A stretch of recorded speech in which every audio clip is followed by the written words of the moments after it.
Welcome everybody to this very juicy episode of the Latte podcast. So, will you sign my prenup?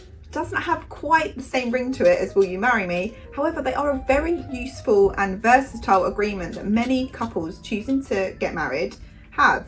Very popular with celebrities, as we know, though they are becoming increasingly popular for many couples that want to approach marriage with a little dose of practicality. So obviously love is very impulsive, and I guess a prenuptial agreement is a way of counteracting that. So I've got two ladies with me from the legal team who are both on different sides of the fence. Now there's no right or wrong when it comes to prenuptial agreements, though I am going to be asking them both some juicy questions about how they feel about prenuptial agreements, and hopefully we can get some constructive advice for anyone that is considering one or getting married soon. So Nithi, welcome to the Latte podcast.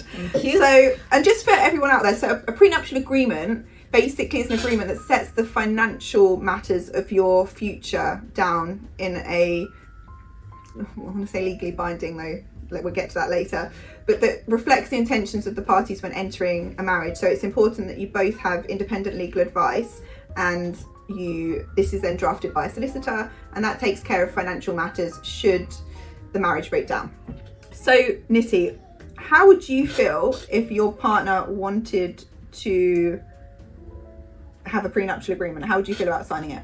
Well, my understanding is if there is a need for prenuptial agreement, that's a red flag for me. That's a clear red flag. Because for me, everything is based on trust.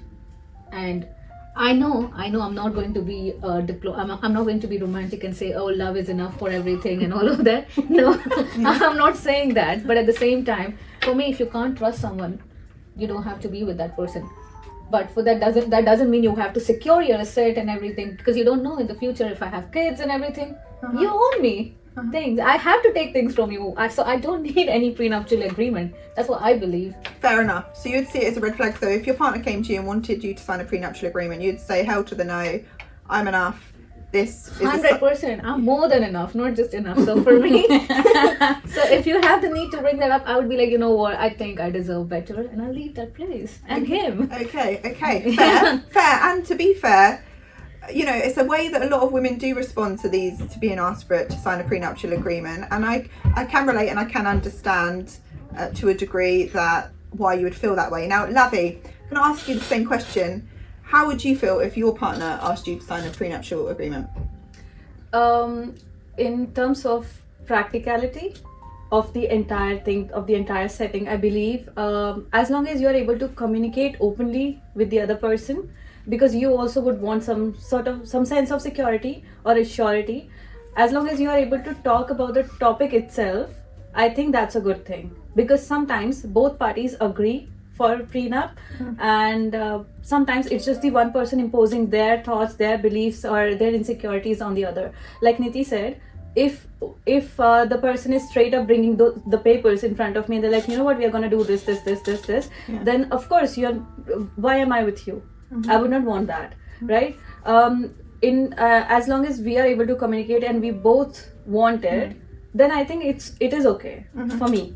It is okay if we both want it. No, I hear you as well. I think perhaps, you know, it's a good indicator if you can have that conversation at before you get married. It's a good way to set the tone of your relationship, and it's an important thing. You know, it's not just your favorite ice cream flavor, it's a pretty big thing to agree on. So the fact that you're seeing it as a red flag, and that obviously if your partner then argued with you about that, I guess that is a sign, unless you can get on the same page, that things are not necessarily going to go down the best route. So do you think that I'm going to ask you first, Nithi, do you think that prenuptial agreements obviously you're very much on the no, do you feel that they ruin romance, or they take the romance out of marriage? Is there romance if there is prenup agreement? So you think no? Of course not. No. Yeah. This is what I'm saying. I'm not all romantic or whatever, but I'm also in practical aspect also. If there is a need, then there's no romance, because you can't mix these two things. I hear it when people say that, look, I have a lot of asset, I have to protect my family, all of that. I understand and I hear that. But I also feel like it's your family, they're not going to take it. Women are smart.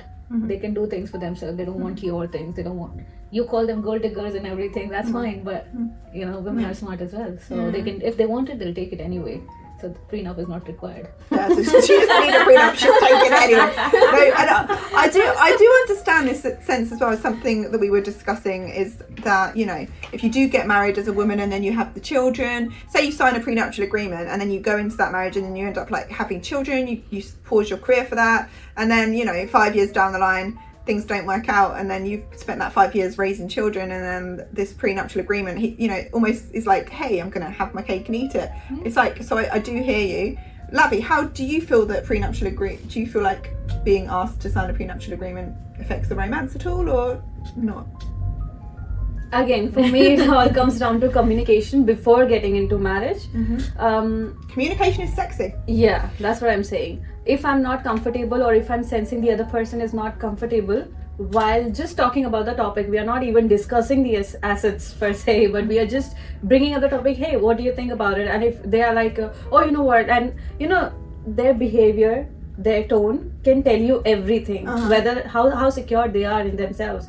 Because if, for example, as a woman, I'm leaving my family and then I'm coming to your place, I would want reassurance. And by reassurance, I don't only mean that I want your assets.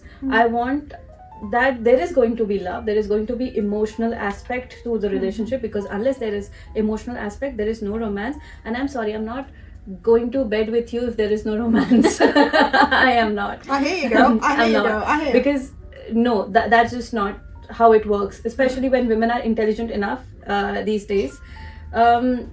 They would first look for what you have to bring to the table.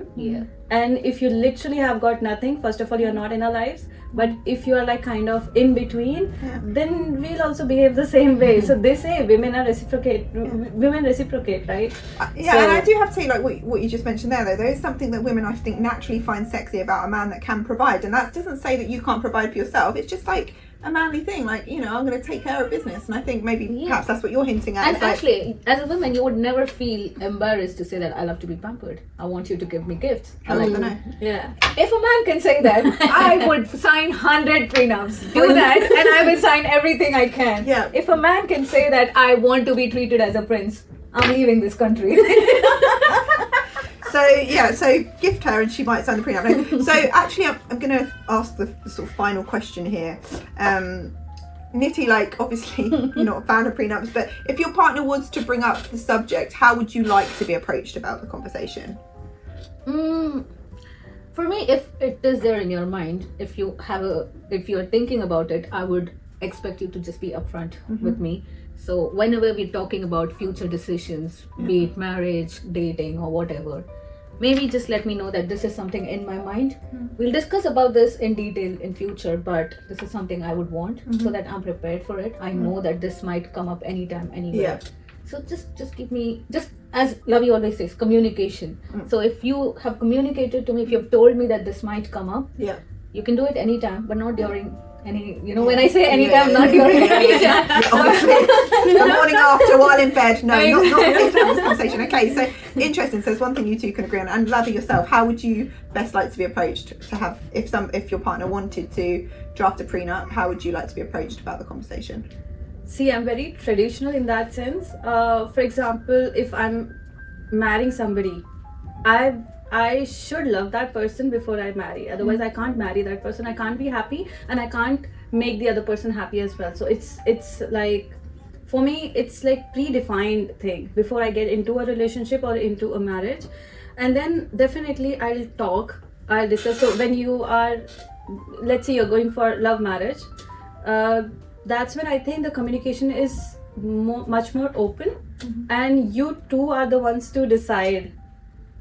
I believe that, like, I don't know, there is no disturbance. Let's say there is no third person in between. I know why she's looking at me. Okay.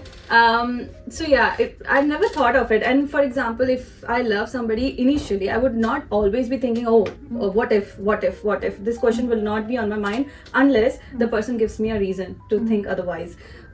because I would not want to separate from a person I have put so much emotional, physical, and mental effort in a relationship. So I hear you. Just one thing, because you obviously mentioned there love marriage, it brings up an important point, because obviously some people do enter arranged marriages, which puts a different tone to prenuptial I understand agreements. that. Yeah, but then again, it's how two people communicate, to be very honest, because for me, if my partner is to bring up the topic, I would listen to it. I would try to understand his point of view, and then I'll try to, my only observation would be how he's taking my views. Yes, okay. Because I know that I'm capable of taking your understanding, I'm capable of taking your thoughts, your opinions, but would you be able to take my opinions in Actually, equally I have a accepted? question. Do you think, because you've been asking us so many questions, I have a question for you. Yeah. Do you think if you ask your partner that to sign a prenup? There is no partner, by the way, but if there was one, but that's why if there is a partner and Yeah. if you ask him to sign a prenup and you have say 100 assets or whatever, do you think it's not going to hurt his ego? I mean, if I was in that position, I'd be very, very happy to be in a position where, you know, I'm asking for him to sign a prenup. Though, again, it comes back to love is not logic. It's very impulsive. It's very romantic. And I feel prenuptial agreements are kind of, it's a hard thing to mix, because it's trying to put logic into love. And you never know. If I was in a position where I felt that would best protect my peace and that was the best thing to do, I would have that conversation. I would bring it up, and would it affect his ego? I guess if it did, then I'd appreciate the vulnerability and the conversation that flows from that. And I think maybe it's just a healthy conversation to explore your relationship, and as we are all doing today, we've all got slightly different views on it, but if you, like Lavi said, if you can have a conversation, accept that you've got different views, then and have a compromise, it's a good way to approach prenuptial agreements, right?